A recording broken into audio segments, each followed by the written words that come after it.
Hi there, welcome back. This is lesson 6. So last session, lesson 5, we talked about your father and your relationship. We talked a bit about why you couldn't nurture your emotional needs. So how is that going? By now, a lot of sort of unresolved feelings that you have pushed down for a very long time should be starting to come back to the surface. You should be finding even some of this difficult to do, and that's completely understandable. All right? So I just want to say that from the get-go. Remember, we're healing emotions. Emotions are a tough one. You know, that's why a lot of people, including yourself, have probably put it off for so many years. Because emotions are painful for us. So we'd rather just dismiss them and push them away deep down inside of us than deal with the truth. But it's like that cliche says, the truth is the only thing that's going to set you emotionally free. So we're doing this together. Please continue and hang in there. All right, I'm going to tell you from my side, this is not easy for me as well to go back and do this. You could probably tell by my voice, by my disposition. I am so far past all this healing work. So stepping back into the muck is not an easy transition for me. In fact, it takes a long time for me to emotionally prepare for this.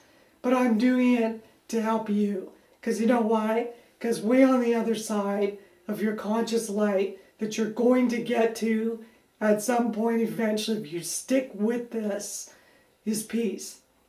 This is what you want. The peace, the conscious living, the happiness. This is where it lives. So when I prepare to come to speak to you, I literally have to prepare myself emotionally. I have to meditate, sit alone with my emotions, ask God to guide me and to protect me while I regress back into all these experiences that I had as a child and young adult that no longer serve me. But I'm doing it because of my love for you and your children. All right? So we're doing this together. So that's why I'm sharing that with you before we even get started. So please hang in there and let's push on through. So today, lesson 6, we're going to talk about you and your siblings. All right? Or even you as an only child if you didn't have siblings. We're going to talk about what is favoritism and how does it happen? Which types of parents play favoritism and why? What causes sibling rivalry and unhealthy competition amongst the siblings? Number 4, we're going to talk about the negative family stereotypes. We've all heard them. The golden child, the black sheep, the forgotten middle child, or the princess and the only child syndrome. And then we're going to talk about how you can avoid or eliminate sibling rivalry if it's happening in your family. All right? So we have a lot to cover, so let's jump in. First, I want to talk about the actual benefits to having siblings. Sibling relationships play an important role in your emotional development, just as much as your parents do, right? Because you think about it, your siblings are always with you. They impact you every single day. And from an energetic healer's perspective, the reason that happens is we all have an aura or energy field around us. So when we allow family, parents, siblings to come into our energetic field, they're going to affect us, either positively or negatively. So People that you see every day absolutely have an effect on your persona. All right? They also impact your childhood over the course of your lifetime. All right? Because they're still with us. Siblings are your first peer group. So you actually learn social skills from siblings, right? You learn how to share, how to use cooperation, how to do teamwork. You learn empathy, compassion, and most importantly, you learn to compromise because you don't always get your way. This is why only children tend to be a little more spoiled because everything's all about them. So we'll talk a bit more about that down the road. All right, so let's jump in. So what is favoritism? Why does it happen? And how does it happen?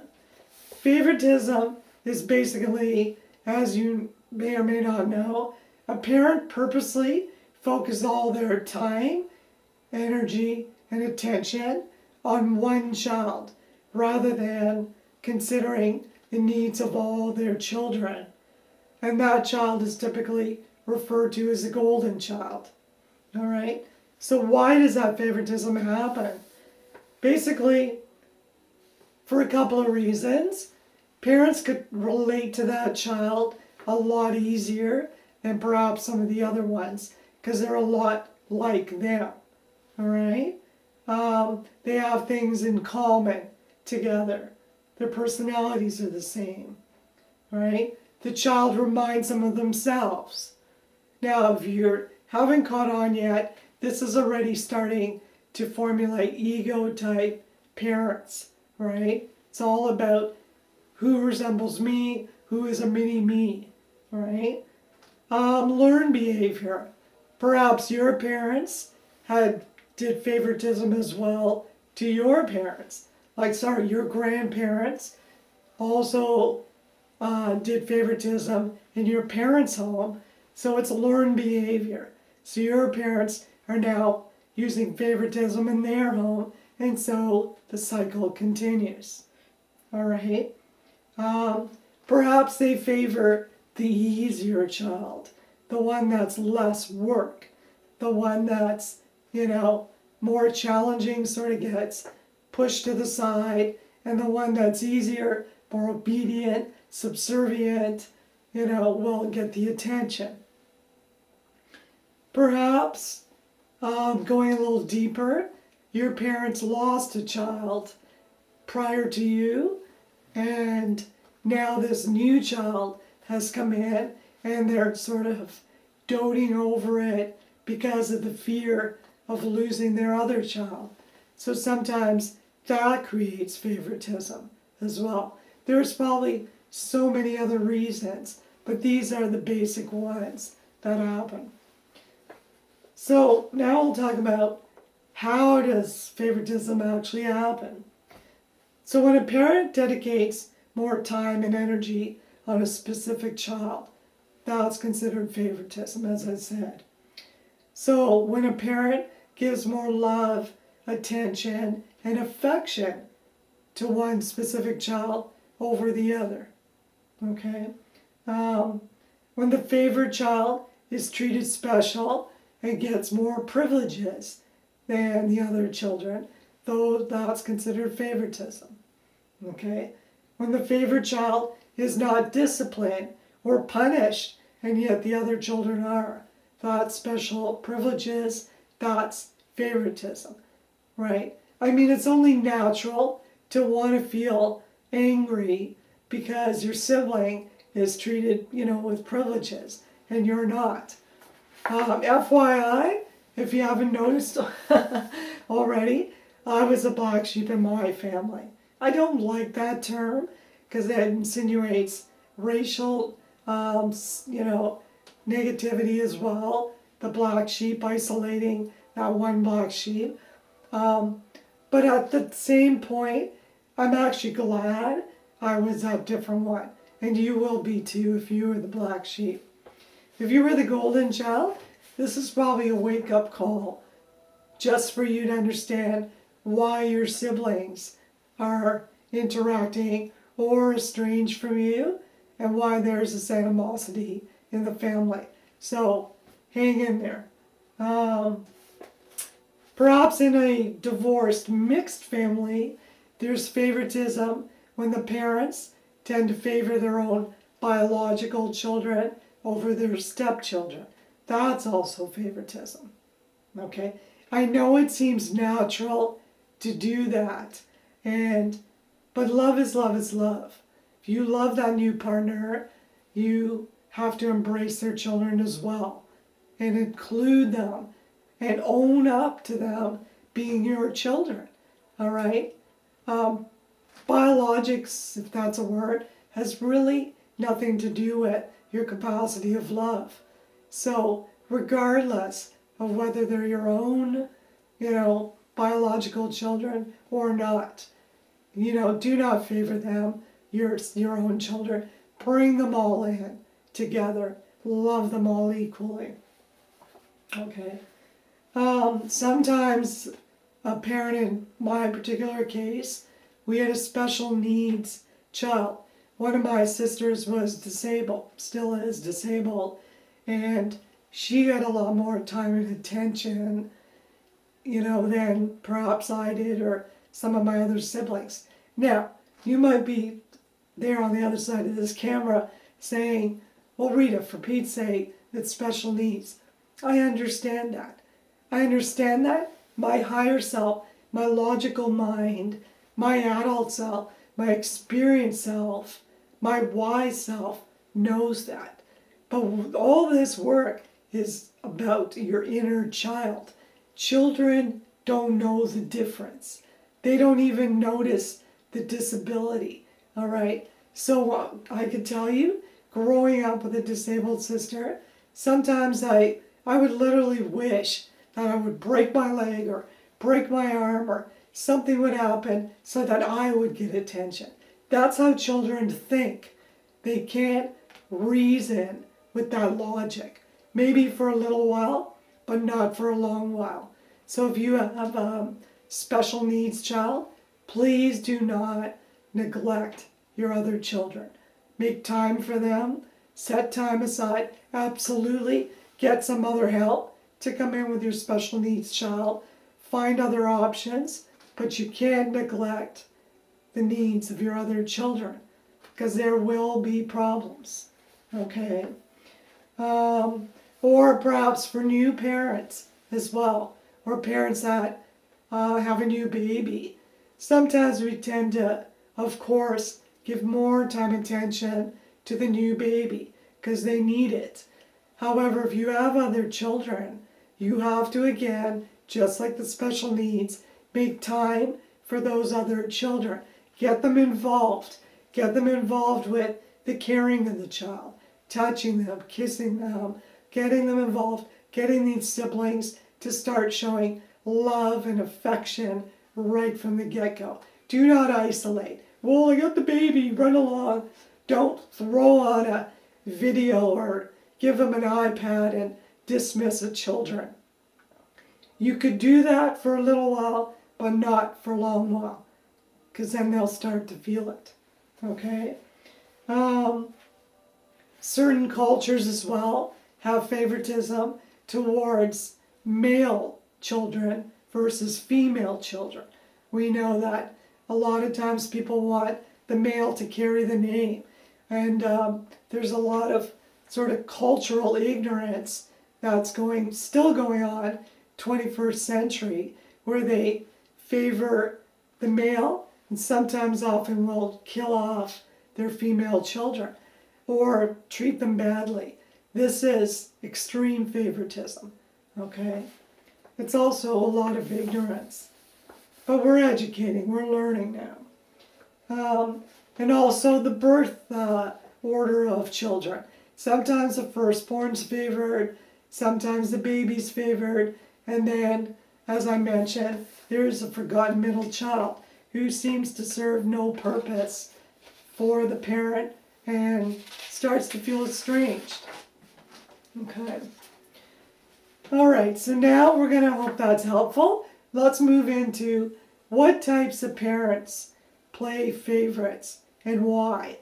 as you probably starting to clue in, it's sort of what we talked about in previous lessons.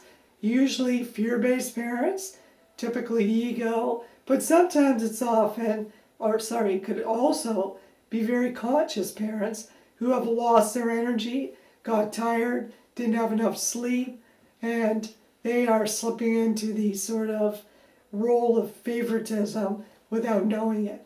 But we're going to talk about typically the fear-based parents. Favoritism, if it happens a little bit, children could overcome it and, recover from it nicely with no serious emotional damage.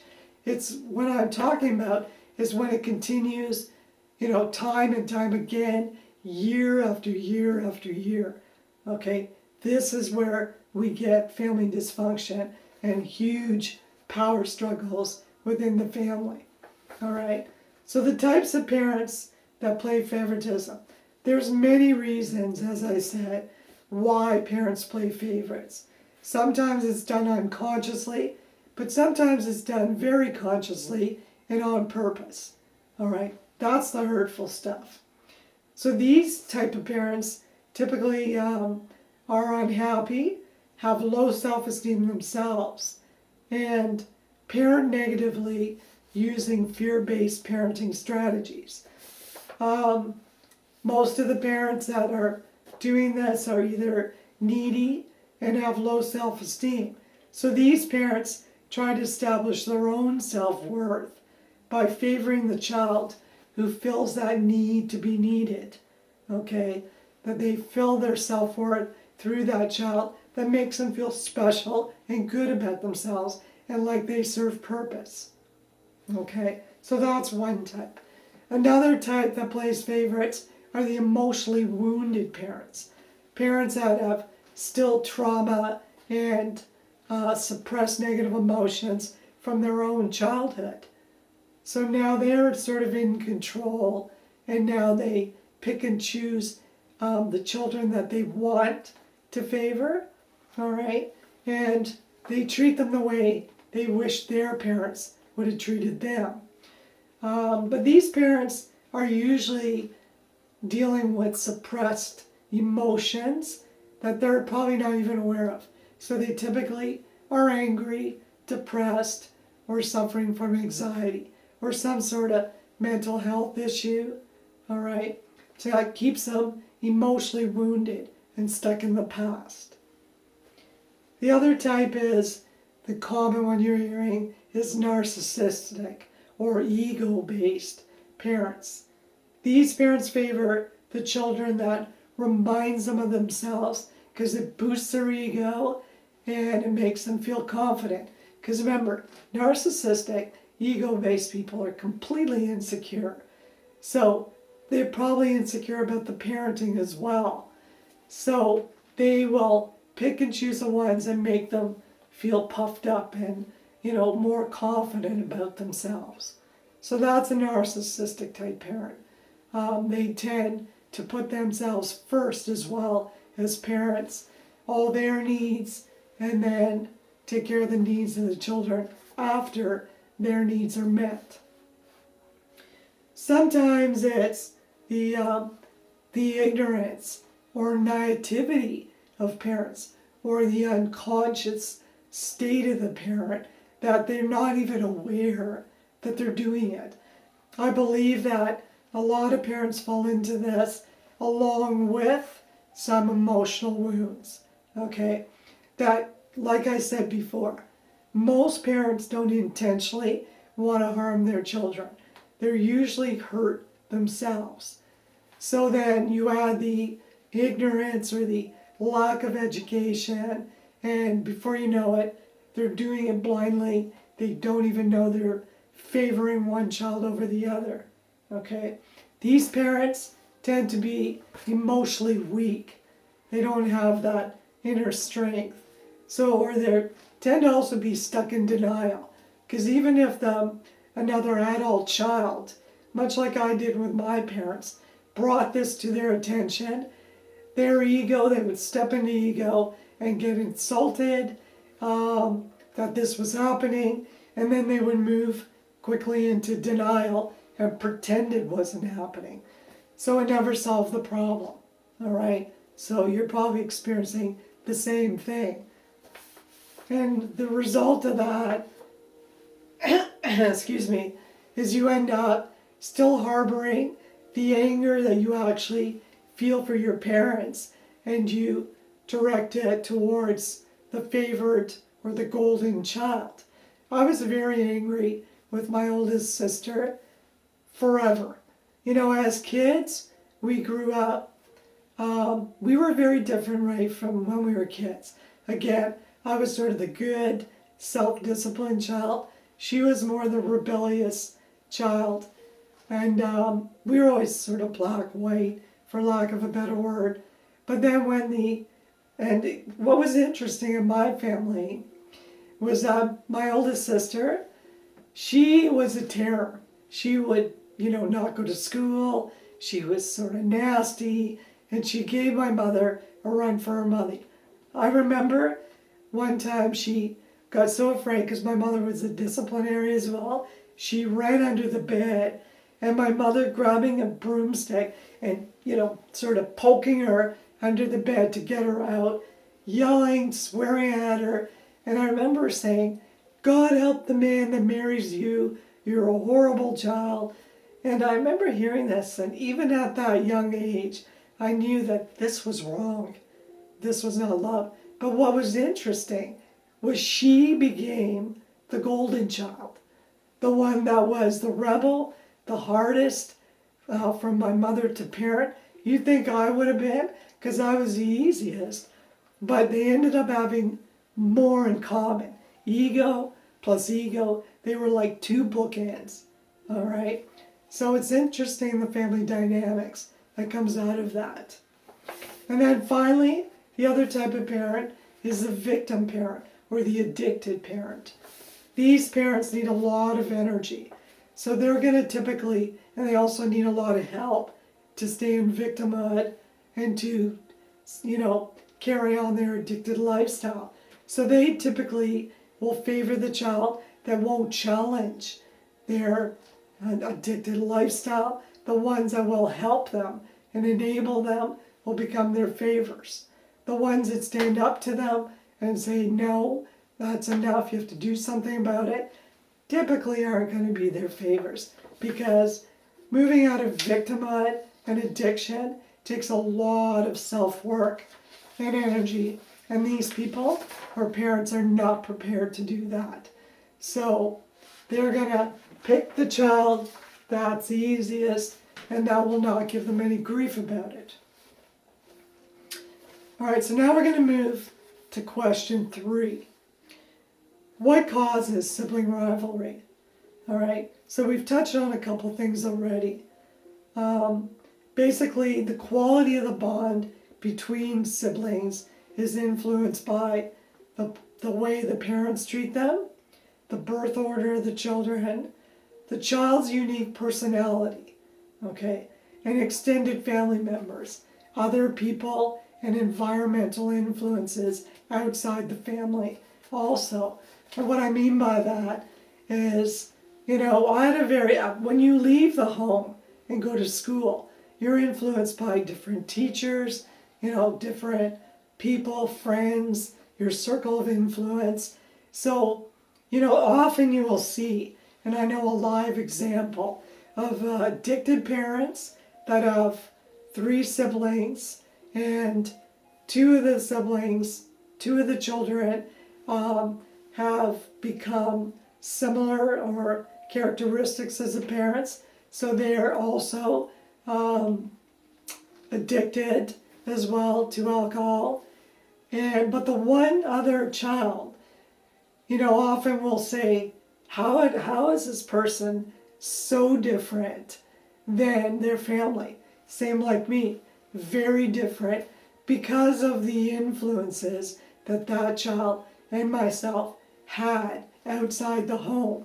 So what I used to do is I used to observe other families on TV, Little House on the Prairie, for those that are my age group, the Waltons, all these sort of homey TV shows back before all the violence you see now.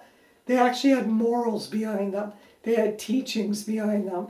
So I would watch and learn and observe how loving families would operate.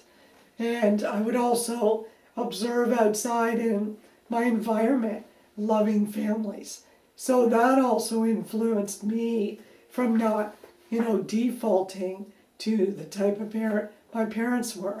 That's actually our next lesson. We'll talk a lot more about you and whether you've become that default parent.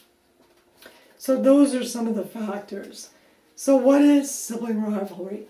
Typically, in a nutshell, it's unhealthy competition between the children.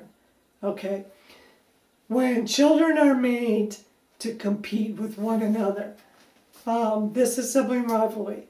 Now, a lot of times people will say, well, Rita, it's natural, normal for siblings to wrestle and to have arguments. Absolutely, because they're trying to find their place in the family.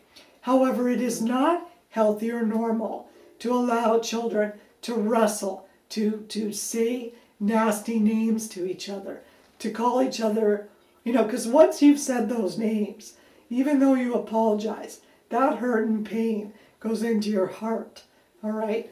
So sibling rivalry is a very dangerous way to allow a family to exist, all right? Because remember what I said earlier, we are interacting in our energy fields with everyone in the family. Our auras and energy fields reflect each other's, like they merge and they intermesh, so they're going to influence your behavior. So if you're around a nasty sister or brother that's treating you, horribly, or bullying you, or fighting with you, or there's violence, this is going to damage you emotionally and physically in so many ways. So that's what ends up happening. Children naturally, as you know, from the moment you had your baby, need love to exist. So power struggles exist because the child is not feeling loved by you, okay? That you are showing favoritism to one over the other. So that child, even when they're adult children, still need love and affection from their parents, and they will fight tooth and nail to get it, okay? Because until they can find peace, that love exists within themselves, and you will too, but that's further on in your self-development.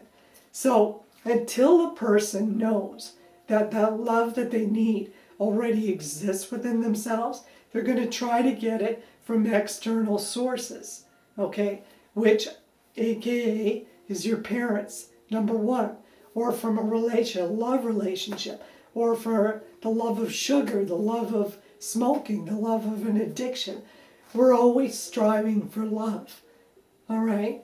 So if the child does not feel loved by the parent, they will fight the other siblings that are being favored in order to get that attention from the parents. So please, please, please start paying attention to it. So in a nutshell, that is what sibling rivalry is.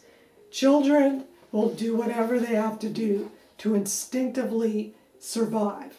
And because love is part of our survival, our species require love, they're going to do or take out any child they have to get that love from the parent. That's the way it is. Okay? So we're going to touch on question 4 now. What are the negative family stereotypes? All right? You're probably familiar with them. Again, the golden child is sometimes referred to as well as a prodigal child. That is the chosen or the child of preference that the parents sort of gravitate to, Thankfully, I am, so happy with my 3 children. Now, this didn't magically happen, as you know, but once in a while I would check in with my children. Do you feel that I love or favor one of your siblings over the other? If so, you need to let me know. Now, understand this, okay? That each of your children are going to be different. You know, I hear a lot of people talk about the same or treating them the same. Actually, I'm going to hold that thought and come back to it in a minute because it's in one of the questions. So let's go back. So the golden child is the child of preference, the one that the parents hold in high esteem, okay? They often have very high hopes and expectations for that child, and in the eyes of the parents, that child can do nothing wrong. You know, even I used to present all kinds of things to my parents to say, look what you did, look what you did, and they literally could not see it, didn't want to hear it. It was like talking to a wall. Okay, so I'm sure you're experiencing the same thing. So now we move to the black sheep. This refers to the child who is regarded as basically the disgrace of the family, the one that embarrasses the parents, the one that brings them shame, okay? Because they're also known as a free spirit, because they can't be contained. That no matter what the parent tries to do, you know, this child will not conform, because they're lashing out. We talked about fight or flight in the other lessons. They're sort of rebelling and they're fighting. So this child can't be contained, okay? So these children often rebel, they feel misunderstood, and they want the freedom from control, and they want to be authentic. They want to be who they are. So they'll rebel, and they'll give the parents quite a run for their money sometimes, okay? Sometimes they'll often become estranged because when they realize it's been so much work trying to just be who they are versus some picture perfect, you know, thing that the parents want them to be, then they can't do it anymore. Sometimes they'll just step away, okay? So there's also the forgotten middle child. You've heard that term. Refers to the child who feels excluded by the parents, the one who feels like they serve no purpose, because you have the baby, again, the little cutesy baby can't do anything wrong, the oldest child who's their, you know, first child, and, you know, that brought that parenting experience, so there's, you know, such high esteem for this first child. But the middle child always seems to never serve any purpose. You know, like, what is my purpose as being your middle child? So they feel excluded by the parents, okay? And so it's not unusual for the forgotten middle child to be the black sheep, okay? Then finally we're going to talk a little bit about the only child, or the princess syndrome. Refers to a single child with no siblings that has a tendency to be spoiled by the parents. Because again, siblings play a very important role because they give the parents something to gauge the behavior of the child with, right? It's like if you're the only person on the planet, you don't know if you're good or bad because you have nothing to compare it to. But when you have other siblings that display characteristics of good things, I hate saying good or bad, but lack of a better word, but positive things and negative things, the child has something to gauge themselves with. You know, they might say, well, I don't want to act like Sister Mary because she's not being good. But when it's an only child, they got nothing to gauge it with. So often the only child will, you know, mirror something they see on TV, or you know, if the parent spoils them because they're their only child, and if something happens to that child, will be childless. So they tend to give them way too much, not enough responsibilities, and they spoil them. So they become entitled type children, that the world owes them something as adults, you know, because of the behavior they learned as a child. So as a child they were spoiled, and now as an adult they feel the world should spoil them. So typically, they will find somebody who will spoil them and take care of them the same way their parents did. All right. So that's sort of the. Also, one last thing is these children will develop, could develop social and developmental issues because of the overindulgence by their parents. Again, they have nothing to gauge their behavior against. So a lot of times they'll step into being very egotistic, that the sun rises and sets on this child. And if there's an only child that's merging with a mixed family through divorce, sometimes they can't comprehend this because they can't deal with the fact that they have to share now and they have to compromise, and there's a team here and they're not getting the full attention of the parent. So a lot of times this will create dysfunction in the family as well. Okay? So finally we're going to move to how parents can avoid and eliminate sibling rivalry. Okay? So the way to avoid it, obviously, is treat your children all fair and love them uniquely for who they are. Love them unconditionally. Because when you love them, going back to, I started with my children, what happens is my children told me they don't feel sibling rivalry amongst each other. They have stated that, yes, Mom, we notice that you have more in common with the youngest daughter.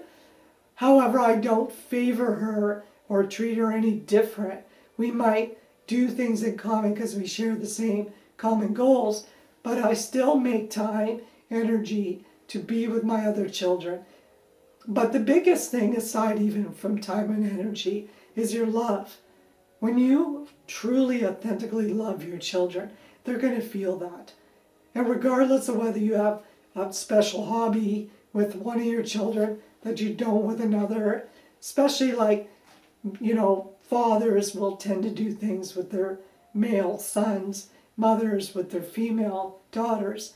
So the other ones won't feel any animosity because they feel love. When you feel love, you're good. You're full up. Okay? You don't need to compete or break another sibling down because you know your parent will get around to you.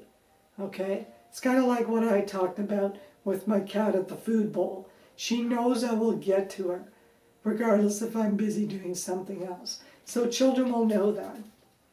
Okay? So it also requires mindful relationship work, a lot of energy and emotional intelligence. You've got to be a conscious parent to be able to pull this off.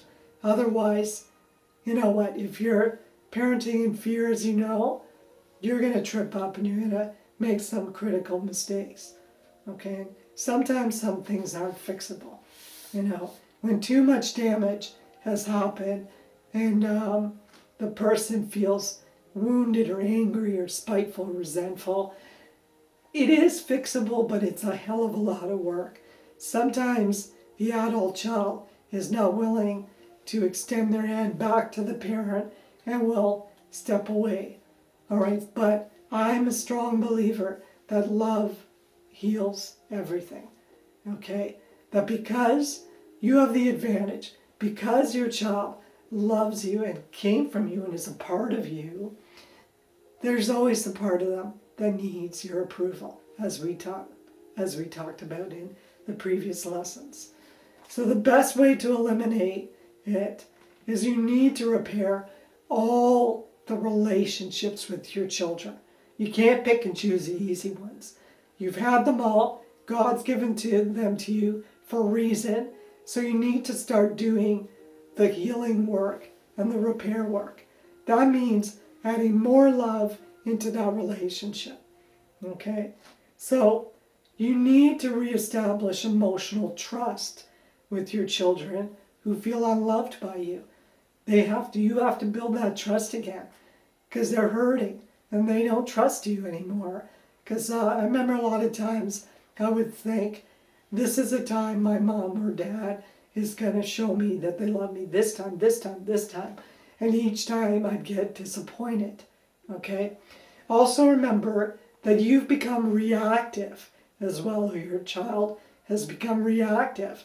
So they're triggered very easily when you say things and you don't follow through because of the past experience. So you got to walk your talk. When you're trying to reestablish trust, if you say you're going to do something, do it. If you say you're going to be somewhere with them, be there. Because this is how you rebuild that trust. And over time, it will start to heal. Okay? And again, stop, for the love of God, favoring one child over the other. Do not compare one child over the other. They're very unique. You could share stories about each other, but not say, my mother was famous for that. Well, Rita got straight A's on her report card. And to my twin sister, why can't you? You're a twin. And, she would get smacked around because of it. Comparing places a child in a position of favoritism. So do not compare your children. Big fat no-no. All right. You also need to learn the art of emotional intelligence and conscious parenting in order to eliminate this. It's not some magical thing you could do once or twice. It's actually a learned skill where it's going to take you out of that ignorance and that naivety and that fear and become a conscious parent to pay attention to, I keep touching my hair, so anyways, I wash my hair, it's all poofy. Anyway, so you have to learn these skills in order to be a parent that does in favor, that loves each child unconditionally. It's hard work, but your children are worth it. Because remember, when there is no rivalry amongst the kids, every family reunion is a beautiful one. It's one of my most favorite things in the world, to see my children all around each other at family dinners, helping each other, communicating with each other. Because you know what? I'm going to get choked up now. Someday we're not going to be here. Our role as parents is to teach them love and to interact, to have best friends with each other so that they can carry on. But what happens, the legacy, what happens in most families after the parents pass on, many of the siblings never even see each other. And that to me is a shame. It really is a shame, because they're all a branch from your tree, and these branches need to come together to, evolve into something beautiful. So, you need to learn these skills. Now, the one last thing I want to say as well, that's not on the points, but a lot of times people, I've heard this too, well, I treat all my kids the same. I'm a fair parent. If one gets a steak, they all get a steak, So you got to realize this, that being the same is not being a fair parent, okay? So, because you got to remember, going back to what I said, every child is unique. Maybe one child wants to be vegan and doesn't want a steak, okay? So feeding them a steak is sending the message that you don't love them, know them, or respect them. So it's not being fair. Fair means that, okay, if you are taking them all out for dinner and you choose a restaurant and one wants, steak, let the other one choose what they want. And that is being fair. That you're not being unfair would be saying, you're going to come to a restaurant because you were good and you're not going to come because you failed your exam. That's unfair. If you're doing for one, you have to do for the other. But you don't treat them the same. You have to learn what makes your child happy and what their emotional needs are. Then you fill that. And the best way to know is by taking the time to ask. Don't just assume you know. Okay? So I just wanted to point that out. Now, again, the best way, and I'll leave you with this closing thought, okay?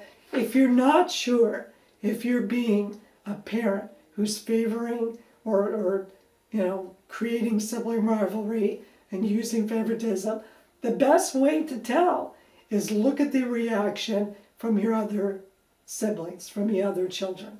Those children that are wounded and hurting are going to bring this to your attention time and time again. So don't tell me that you didn't know this was happening, because children will always point this out to you, okay? Your wounded children, all right? You could always count on them to share the neglect that you're doing. They will, even when they're adults, okay? So please, please, please pay attention to that. You don't want to be a parent who's favoring, okay? Because this is creating dysfunction, disharmony in your family. All right, love. So now we're going to talk about you and your siblings, okay? So again, if you're an only child, I want you to still do this exercise, because I want you to write about the people that were in your circle of influence as well. Like, we have one, my godchild, he's a single child, and I have 3 children. So he grew up with my 3 kids. So even though he was single child, he had the influence of my children. So FYI, he's very level-headed, very grounded, and he's not spoiled prince child. So because of that. So if you're an only child, please take the time to do the homework and write about the influences in your life. Or if you feel you were, egotistic or became a sort of entitled child as a result of that, then please write all that info down. So you're basically going to go through the homework and write about the relationships that you had with each and every one of your siblings and how that made you feel, okay? And whether you approached your parents as well and how that made you feel, okay? So last thought here, which is really important, okay? I got this from Carl A. Pillamere. He's an American professor of human development and gerontology. He says, whether mom's golden child or her black sheep, siblings who sense that mother or father consistently favors or rejects one child over others are more likely to show signs of depression as middle-aged children. So that's really interesting. Think about the increase in depression we have on the planet.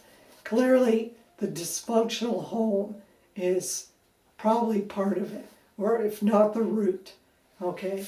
So we're going to clear that all up. So please do your homework, okay? And lesson 7 is your relationship with yourself. Have you become a default parent? Are you starting to sound like your parent? Are you starting to behave like your parent? Have you lost your authenticity? Okay, so we're going to explore all of that in lesson 7. So I'm pretty excited because now we're going to sort of turn it around to you. And in the past few lessons, we've been talking about sort of your upbringing. So now we're going to take a quick snapshot about you and how it's affecting your children and why you're having those power struggles, okay? So thank you for tuning in. Please do the homework, get that stuff all out of you. I'm extremely proud of you. As I say each week, it takes a lot of dedication and courage to step out of your comfort zone and to say enough, okay? But I can tell you that life on the other side of this muck is peaceful. It's, you're going to have your energy back because you're not using it, trying to keep all the balls in the air, everybody happy, and, this one's fighting with that one, and you can't invite this one for dinner because that one won't come. This is all noise. So get to know your siblings, Put it on paper, because you'll be amazed what comes out of you. And this stuff needs to come out of you. So hang in there. Please stay focused. Find the quiet space to write all this out and get this stuff out of you. All right? So I will see you in lesson 7. God bless you. Stay focused. Feel free to reach out with any questions you have. Remember, I'm here for you. All right? So proud of you. From my heart to yours, God bless. Namaste. See you in lesson 7. Bye for now.